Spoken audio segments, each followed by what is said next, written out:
2001 nang makapagtapos ng kursong International Business si Alma at noong nakaraang taon naman, nakuha niya ang pangalawang diploma sa kursong Interior Design sa UP Diliman.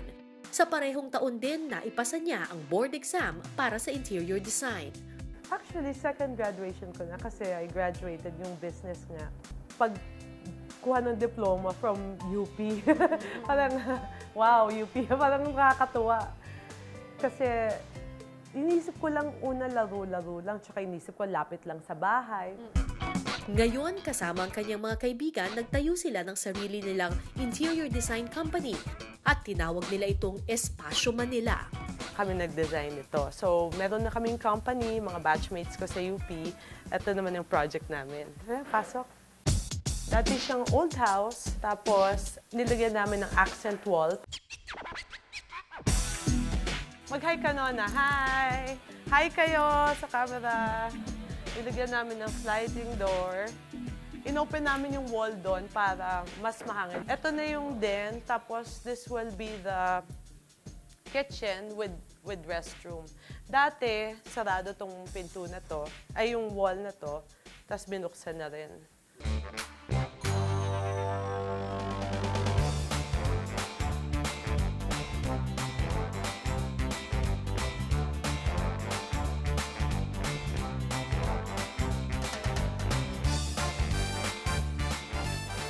Umabot ng 200 pounds si Alma pagkatapos niyang magbuntis. Kaya ngayon, porsigido siyang maibalik ang mala beauty queen na hubog ng kanyang katawan.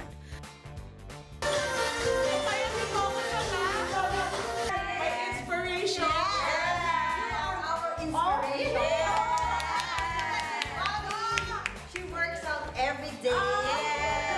So come here, join us sa Brewing Point.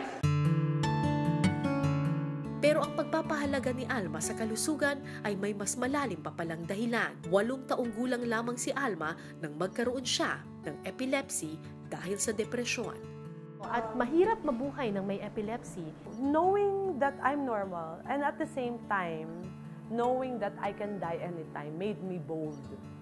That's the reason why up to now, ano pa rin ako yung parang I live to the max.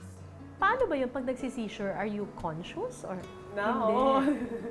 Pag alam ko na, I prepare myself. Habang conscious pa ako, if I'm in a public place, I talk to the people around me.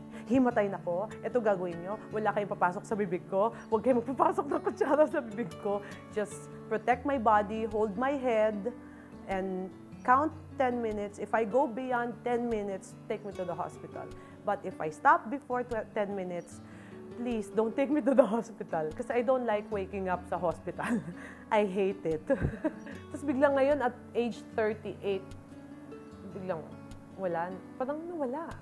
So, I don't know kung paano nangyari yan, pero I think, basta wag lang tumigil magdasal. Pero nilihim mo sa showbiz itong... Hindi naman sa nilim sa showbiz. I forgot about it. As in, nung bata ako, to the point na tinatapon ko yung gamot, I was rebellious eh. Parang, I'm normal. Kaya, tapos biglang pag hinimatay ako, ay, titake ako ulit ng gamot. Parang sinasabi ko na, hindi ako niniwala sa gamot. I'm normal.